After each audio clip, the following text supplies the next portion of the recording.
Just as I was preparing to return to the company after the spring festival, I was informed that I had lost my job. The one who replaced me was Kevin's first love, Margaret. I questioned him why, and he just said indifferently, "Mom and Dad have always wanted a child. Isn't it good for you to stay at home and prepare for pregnancy? It will be too late when you get older." I didn't believe it and accused him of still having feelings for his first love and wanting me to make way for her. He had always been gentle and considerate, but suddenly he flew into a rage and slapped me, saying, "If you slander me and Margaret again, don't blame me for being rude." I was disheartened and handed him a divorce agreement. However, later, when I was surrounded by male models and was about to touch their abdominal muscles, Kevin grabbed my wrist, and there was crazy jealousy in his eyes. "Nora, I just went on a business trip. Why did you divorce me and are fooling around with these dubious men here?" Hello, everyone. Welcome to my channel. Subscribe us to read wonderful novels every day. Now the story begins. Kevin, what right do you have to fire me? Looking at the notification email sent by the HR department, I suppressed my anger and said to Kevin, clearly, I had just secured a major project before the new year and led the company to achieve new revenue. Kevin glanced at me casually and replied, "Nora, Mom and Dad have always wanted a child. Isn't it good for you to stay at home and prepare for pregnancy? It will be too late when you get older." I sneered and said, "What does it have to do with me that your parents want a child?" Kevin, we agreed before getting married that the decision about having a child would be based on my wishes. I'm currently in the rising stage of my career and don't want to prepare for pregnancy. You should ask the HR department to transfer me back to the company. Kevin's tone became a bit impatient. The work has already been handed over. It will be too troublesome to transfer you back.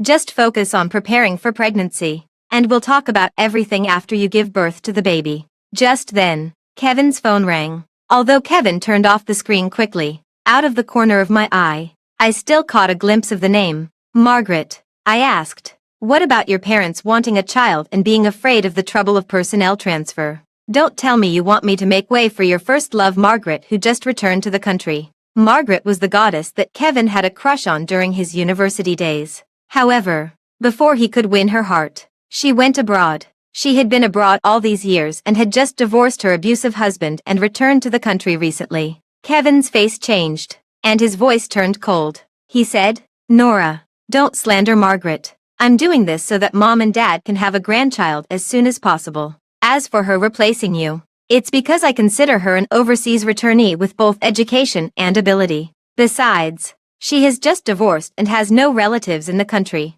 What's wrong with helping her as an old classmate at the right time? She's so poor now. But you're being so suspicious. It's really too much." I didn't expect that the person who replaced me at work was actually Margaret. A surge of anger welled up in my heart, and I replied, "I'm too much. Ever since she returned to the country, you've been running around her. Is it me being suspicious? Or do you have something to hide?" I thought of these days and just felt wronged. On New Year's Eve, Margaret returned to the country. Kevin left me and the sumptuous New Year's Eve dinner I had carefully prepared to pick her up at the airport. On the first day of the Lunar New Year, we had originally planned to go on a trip to another city. However, with just one phone call from Margaret saying, "Kevin, I dreamed that he hit me last night," Kevin left me alone in a strange city. Even the night before last, when I had a gastric hemorrhage and called Kevin to take me to the hospital, he said he was too busy with work to spare the time. But the next day, I scrolled through Margaret's Instagram. I've been afraid of thunder and rain since I was a child. Fortunately, there's a considerate him by my side, and he even made me a calming soup. The picture accompanying the caption was of a man wearing an apron. Although it was just a back view, I recognized the watch on his wrist at a glance. It was a gift I had carefully chosen for a long time and given to Kevin on our wedding anniversary last year. That day, I was pale and in excruciating pain. If it weren't for the cleaning aunt who took me to the hospital, I might have died. Yet Kevin was accompanying another woman. At this moment, Kevin's face darkened suddenly. He walked up to me and suddenly raised his hand and slapped me. "Nora, I've made it very clear to you. There's nothing between me and Margaret. If you slander me and Margaret again, don't blame me for being rude. People only fly into a rage when their innermost thoughts are exposed." After being in love and married for so many years, this was the first time Kevin had hit me, and it was even for another woman. I looked at Kevin and suddenly felt a bit unfamiliar with him. He used to be extremely gentle and considerate to me, not to mention hitting me. He would be extremely distressed even if I got a minor scrape. Just then, his phone rang again. This time, he didn't hang up. His cold tone suddenly turned gentle. It doesn't matter if you're not familiar with it. I'll go to the company right now and teach you step by step. Okay, I'll buy it for you. I remember you loved the strawberry shortcake from that store the most during our university days. I didn't expect that after all these years. Your taste hasn't changed. While I was in a daze, Kevin slammed the door and left. Back then, I advised you to hold on to your shares. But you, little fool, gave them all to Kevin and even made him the president. You were just working hard and only had a nominal position. On the other end of the phone, my best friend Polly said with a sense of frustration at my situation. So what are you going to do next? I thought of the slap Kevin gave me in the morning and his gentle tone on the phone, and I felt a sharp pain in my heart. I replied, I'm getting a divorce. I don't accept the fading of love, nor do I accept infidelity and betrayal. Polly responded with an okay and continued, then why don't you come and work in my company after the divorce? My dad handed the company over to me a few years ago, and it's been doing well recently. I will definitely not let your talents go to waste. A wave of gratitude welled up in my heart, and I said, Polly, thank you. So, in the following days, I was looking for a lawyer to write the divorce agreement. Sister Nora, the woman who replaced you not only knows nothing but also flirts with Mr. Kevin all day long. You should come to the company and take care of this. Just then, my former assistant Mary sent me a WeChat message, followed by 2 videos. I clicked on the first video and saw Margaret, wearing a mini skirt and a deep V-neck top, leaning against Kevin. They seemed to be discussing documents, but there was an overwhelming amount of ambiguity in their eyes. In the second video, Kevin carried the drunk Margaret in his arms and placed her in the passenger seat that used to be exclusively mine. Margaret then seemingly casually raised her head and kissed Kevin on the lips. After a few seconds of silence, I replied, I see. Thank you, Mary. If there are similar things, please continue to take videos and send them to me. The next second, I found Kevin's phone number. After having an argument with Kevin that morning, he didn't come back for several days and only sent a message saying that he was working overtime at the company. It was only on the 20th attempt that Kevin answered the phone. Nora, are you annoying? I've told you I'm very busy recently. Kevin's tone was full of impatience. I've sent a document to your email. Please take a look at it and sign it now, and then send it back to me immediately. I replied calmly. I just wanted to sever my relationship with Kevin as soon as possible, and I was worried that he had been out of contact for several days. So I urged him. Kevin sneered and said, You've already resigned. What document do you want me to sign? I didn't want to talk to him anymore and just said, You'll know what the document is after you look at it. Send it to me quickly, or I'll burn the photo album in the innermost drawer of your study. Nora, don't you dare touch that photo album. Kevin suddenly roared at me like a madman. That photo album was filled with photos of Margaret during her university days and was hidden by Kevin in the most inconspicuous place. The next second, there was a new email from Kevin in my inbox. I've sent it. I'm warning you. Don't touch that photo album before I get back. Kevin continued. Kevin, did I make Nora angry because you've been with me for too many days? I'm sorry. It's all my fault. Just then, a coquettish female voice came from the other end of the phone, and the next second, a fit of sobbing and crying followed. No, it's Nora who's being unreasonable. How could it be your fault? Margaret, don't cry. I didn't want to listen to their sweet words anymore, so I hung up the phone directly and then sent the divorce agreement to the lawyer. The next day, Kevin came back home unexpectedly. As soon as he saw me, he pushed me onto the bed. I pushed Kevin away and said, Kevin, what are you going crazy for? Kevin pressed me down again and started tearing at my clothes, biting and clawing at my neck like a mad dog. This was something the gentle and loving him from the past would never do. You called me yesterday saying you were in a hurry to sign a document, but actually, you just wanted to remind me to come back and have a baby with you. Right. What are you pretending for now? Kevin trapped me in his arms, kissing me while roughly pulling my hair. You even threatened me with Margaret's photo album. Nora, how could you be so shameless? You just want me to have a baby with you so that you can go back to the company as soon as possible. Right. I'll fulfill your wish now. A searing pain came from the top of my head. With all my strength, I finally pushed Kevin away again. Kevin hit the table and let out a cry of pain. I got up and slapped him without hesitation. Kevin, who wants to have a baby with you? You think too highly of yourself. If you continue like this, I'll sue you for marital rape. I looked at him coldly, but my heart was filled with infinite sadness. I had never imagined that the person who used to be so close and wonderful would suddenly end up like this. There was not even a shred of dignity left. Clearly, just the day before New Year's Eve, we had agreed to spend year after year together. Kevin sneered and gave up on continuing, but he still looked at me with contempt. I'm your husband. You're going to sue me. Nora, you're really crazy. These words made me realize that Kevin hadn't carefully read the document I gave him before signing it last time. I looked at him and said, fooling around with other women and not caring about your wife's feelings at all. Don't you feel guilty when you say you're my husband? Kevin's face turned cold, and he said with a hint of embarrassment, what do you mean by fooling around? I've already told you that there's nothing between me and Margaret. She just got divorced and came back to the country, and she needs a lot of help in her life and work. Why can't you understand? I chuckled lightly, thinking that Kevin was just deceiving himself and refused to admit that he couldn't forget his first love. Just then, Kevin's phone rang again. The woman's crying voice came from the other end once more, and Kevin patiently coaxed her for a while. I haven't forgotten your birthday. I just came home to deal with something. I'll come over right away. Kevin hung up the phone, looked at me for a few seconds, and finally stuffed a box into my hand. Okay, Nora, I don't want to argue with you. I've been a bit irrational recently. I was wrong a few days ago. This is my apology to you. Today is Margaret's birthday. She has no relatives in the country and is alone. I have to go and accompany her. Starting from tomorrow, I'll come home to spend the night. After Kevin finished speaking, he was about to leave when he caught a glimpse of the suitcase that had been moved out next to the wardrobe. Kevin asked, what are you packing for? Where are you going on a trip?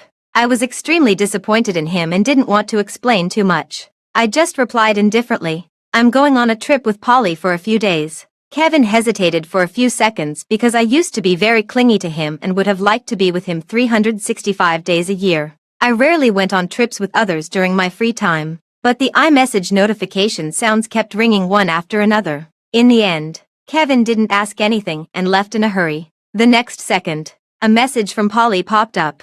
Honey, I'm waiting for you downstairs. Getting into Polly's car, the loneliness I had felt while staying at home alone these days was instantly dispelled. Polly and I chatted about everything under the sun, and I had never felt so cheerful. With your ability and our friendship, since you've come, I must make you a vice president at least. I'm not like that stingy and sly Kevin. Clearly, you two founded the company together. But he not only didn't give you shares but also only made you a director. As Polly drove, she said these words, and I suddenly felt that the void in my heart was filled by her. Isn't this the silk scarf that comes with that necklace that was just released recently? Did you get that necklace so quickly? Just as I opened the box that Kevin had stuffed into my hand, Polly asked, a silk scarf that comes with a necklace. I was taken aback for a moment, and suddenly realized something, but soon I calmed down again. I just smiled at Polly and said, stop the car. When the car stopped steadily, I threw the box into the trash bin without hesitation. Kevin gave it to me. Things from a scumbag aren't worth keeping. At this moment, Kevin sent me an iMessage. I have a temporary business trip next week and won't be coming back. I'll make it up to you when I return. I didn't reply and directly blocked and deleted his iMessage. The divorce cooling off period hadn't passed yet, and I temporarily stayed at Polly's house. Soon, I took over the affairs of the company. At first, there were a lot of rumors, but with my education, my ability, and the many major projects I had secured recently, the gossip in the company quickly died down. Just then, Kevin called me, and he started scolding me right away. Nora, what on earth are you up to? Why did you block me on iMessage and start working at Polly's company? And why did you snatch Margaret's project? Do you know how much she has put into this project recently? Many people in the company were already dissatisfied with her sudden arrival and urgently needed this project to establish her prestige. Aren't you trying to drive her to a dead end? I chuckled lightly and said calmly, her project. Before she came, I accompanied several business dinners and revised the plan dozens of times to secure this project. How could I just give it to her for nothing? In the business world, it's not about giving in, it's about strength. If she can't do it well and everyone is dissatisfied with her, then you should just let her go. After saying that, I hung up the phone and blocked his number as well. The next time I saw Kevin was a week later. I was accompanying a client. the founder of the Sia Corporation, with Polly. She was an independent woman in her 30s, young, successful, and free-spirited. She ordered several male models for Polly and me in one go. Just as I was eagerly about to touch their abdominal muscles, my wrist was grabbed. I looked up and met Kevin's gloomy eyes, which were filled with crazy jealousy. Nora, I just went on a business trip. Why did you divorce me and are fooling around with these dubious men here? Kevin dragged me out and forcefully stuffed me into his car. Kevin, what are you going crazy for? We're already divorced. Don't pester me. I tried to open the car door, but Kevin grabbed my wrist tightly. The next second, the car window slowly rose, separating us from the outside world. I won't divorce you. Kevin's face suddenly leaned close to mine, and the way he looked at me seemed to be the same as when he used to love me. I didn't read the document you sent me last time carefully. I only took a good look at it when I was cleaning my email yesterday. Nora, are you mad at me because I haven't spent enough time with you recently? So you're deliberately trying to make me angry. You can be angry, but please don't do it this way. Okay, marriage isn't a joke. I pushed Kevin away and said, you know that marriage isn't a joke. So you can be ambiguous with Margaret, but I can't divorce you and find male models. Kevin replied, Nora, I'm not being ambiguous.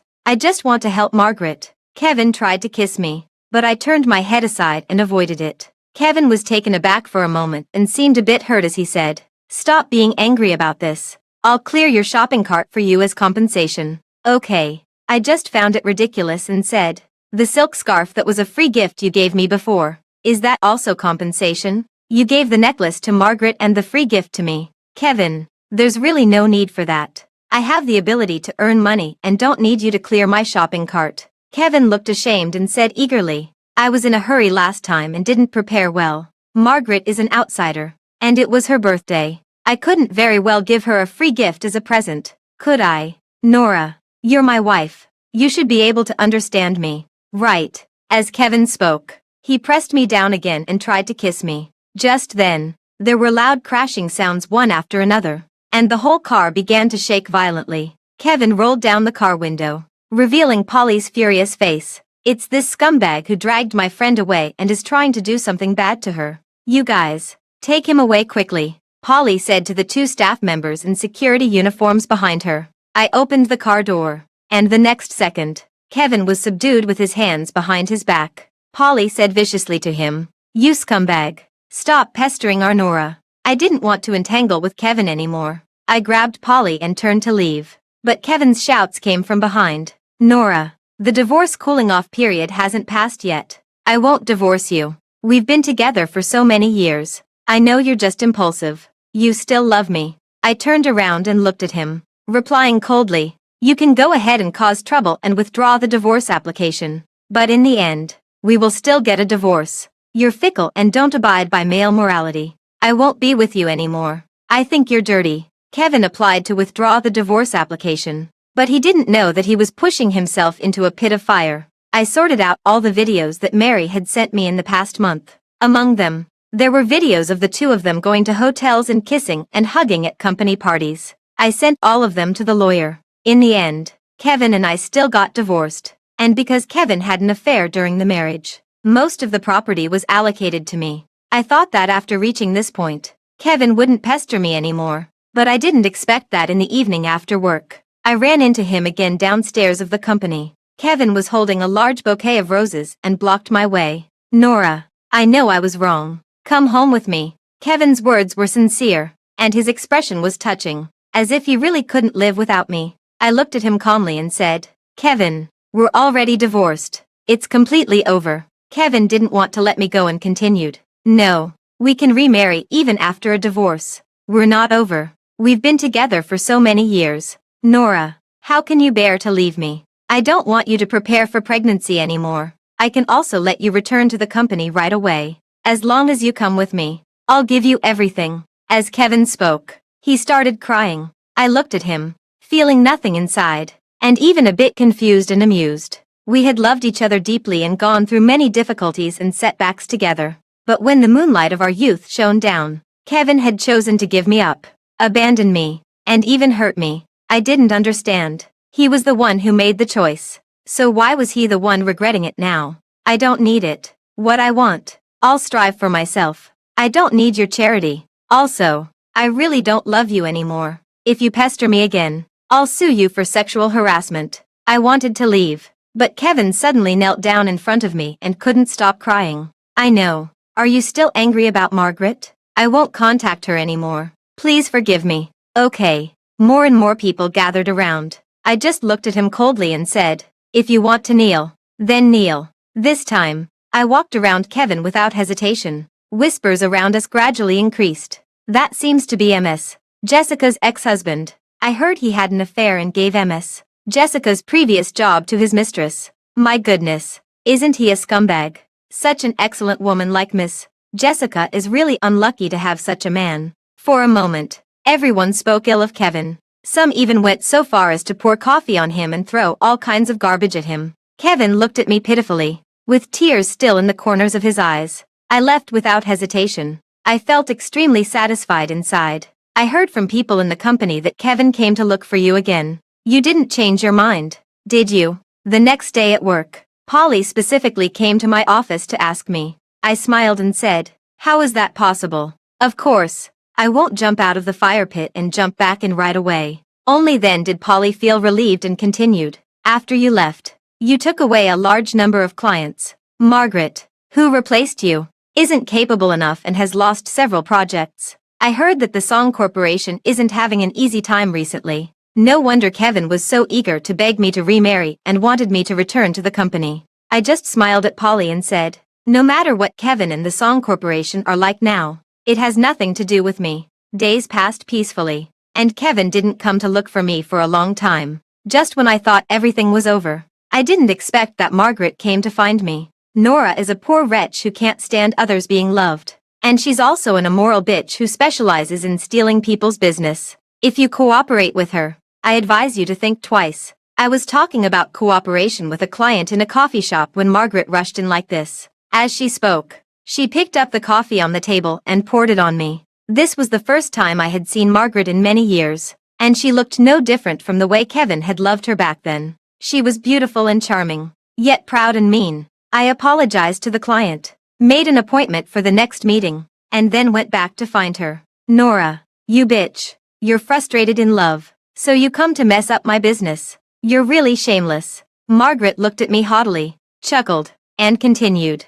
But I can understand you. You thought you had a happy marriage, but you didn't expect that as soon as I got divorced and returned to the country, Kevin came back to me. I'm a strong female lead like this. You must be so envious, jealous, and hateful that you're keeping an eye on me. I looked at Margaret, feeling no emotion inside, and said calmly, Kevin is someone I discarded, and the business is something I worked hard for myself, not something I got by relying on a man like you did. Envious and jealous of you. You're not worthy of that. I picked up another cup of coffee on the table and poured it over Margaret's head. Nora, are you crazy? Margaret was furious, and her delicate face was now twisted beyond recognition. I'll beat you to death. You bitch. Margaret raised her hand to slap me. Just as I was about to reach out, another hand grabbed her wrist. Try touching a single hair on her head. Kevin stood in front of me, and Margaret looked at him in a daze. Kevin, how could you be mean to me for her sake? And she was the one who spoke rudely to me first. I just wanted to teach this bitch a lesson. Margaret's eyes suddenly turned red, and she sobbed and said in a coquettish voice. But Kevin was surprisingly cold at this moment. Nora is my wife, so of course I'll protect her. You're the bitch. If you speak rudely again, don't blame me for being rude. I looked at Kevin and suddenly remembered that early morning when he hit me. He said that if I slandered Margaret again, he wouldn't be lenient with me. But now he was standing in front of me, protecting me as if he loved me so much. It was so hypocritical and ridiculous. Margaret started crying pitifully. Kevin, Nora stole a lot of my clients. I was so angry that I came to settle the score with her. Why aren't you on my side? We were so in love some days ago and even had a relationship. Just because I made you lose a few businesses, you're turning your back on me. Kevin's face changed, and he eagerly explained, who was in love with you? I just felt sorry for you and wanted to help you as a classmate. And if you hadn't gotten me drunk, who would have had a relationship with you? Don't talk nonsense in front of Nora. The two of them kept arguing with each other. I didn't want to watch them fight like dogs anymore, so I turned around and left. The next time I saw Kevin was downstairs of the company the next day. This time, he was wearing the white shirt he had worn when we first met, standing quietly not far away. It made people think of that clean and gentle teenager from our university days. But my heart didn't flutter like it used to back then. Nora, I've fired Margaret, and I've completely cut off contact with her. Can we start over? Kevin gently tugged at my sleeve and looked at me tenderly. We can't go back. I pushed Kevin's hand away without hesitation and continued. I've already started a new life. Kevin, what you're doing is just making me feel disgusted. Kevin's tears flowed quietly, and his whole body was shaking. Nora, I really was wrong. We have so many wonderful memories. I really can't bear to let you go. Don't leave me. Okay. The more humble Kevin became, the more ridiculous I found it. I looked at him and said, from New Year's Eve until you fired me, you left me behind so many times. Every time. I begged you not to leave me. But did you care about me? Kevin, you chose this path yourself. Stop pretending to be affectionate and putting on an act here. I gave him a look of disgust. Kevin opened his mouth as if he wanted to say something, but the next second, he was interrupted. Mr. Kevin, we need to ask you some questions. Please come with us. Several policemen suddenly came over and said they were going to take Kevin away. As he was leaving, Kevin still said to me, Nora, I really regret it. And she just got divorced and has no relatives in the country. What's wrong with helping her as an old classmate at the right time? She's so pitiful now. But you're being so suspicious. It's really too much. Margaret was sentenced, and the Song Corporation went bankrupt. After the divorce, I stopped paying attention to Kevin and the Song Corporation. It was Polly who told me, and then I found out. Margaret embezzled a huge amount of money in Kevin's name. After you left, the management and operation of Kevin's company haven't been going well. In the end, it couldn't pay off its debts and went bankrupt, Polly said slowly. But I didn't feel much emotion inside. No wonder he was so eager to get back together with you. He probably wanted you to help him pay off his debts. I didn't know whether Kevin really regretted it and wanted to get back together with me or if it was for the sake of his own interests. I just felt that everything in the past had nothing to do with me anymore. Kevin never came to look for me again, but I saw him once through the glass of a coffee shop. He looked haggard and in a sorry state. He was handing out flyers on the street. There was no ripple in my heart. I just stood up, left the coffee shop, and walked in the opposite direction. A new year arrived again. Polly's company was thriving, and a celebration banquet was held. At the banquet, Polly said to all the employees, in the first year that Miss Jessica joined us, she brought us many major projects, doubling and redoubling the company's profits. Let's raise our glasses and pay tribute to Ms. Jessica. For a moment, all kinds of cheers and blessings came pouring in. At this time, I received a text message from an unknown number. I've done a lot of things wrong, and I know I'm not qualified to win you back. I just hope you'll be safe, happy, and content for the rest of your life. I knew who sent this message, but I didn't want to reply. After clicking the delete and block buttons, I threw my phone into my bag. In private, Polly came over, clinked glasses with me quietly, and said with a smile, you got rid of that scumbag and your career is rising. Nora, congratulations. I wish you a future full of flowers and smooth sailing. I hugged the slightly tipsy Polly and said, Polly, thank you. I wouldn't have made it to this day without you. Polly smiled and said softly, it's not because of me. It's because of you. Nora, it's because you have the courage to break away from the past and the ambition to always move forward. It's because you're great yourself. That's why you have this day. The bright moon shone brightly and fell at my feet through the window. I smiled and raised my glass to Polly. Then let's wish that we will always be our best selves. Always have the courage and ambition.